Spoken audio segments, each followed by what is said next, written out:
Ang panguna o sekundarya nga menorrhea usa ka medical nga kondisyon nga mahimong mahitabo sa panahon sa fertil sa usa ka babayi ug naglambikit sa pagkawala sa regla sa usa ka lumalabay o dugay nga panahon. Apan nganong wala man mahitabo ang regla?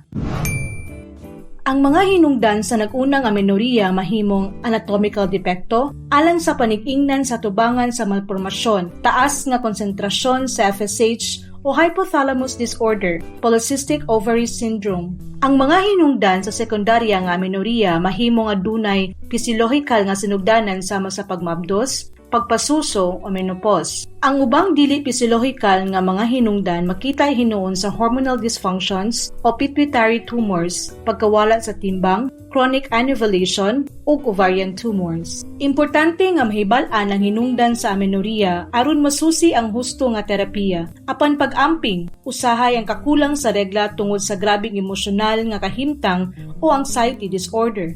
Sa among website www.med4.care makit-an nimo ang daghang uban pang sulod ug mga panabot. Umari og bisita kami. Magkita ta sa Med4Care.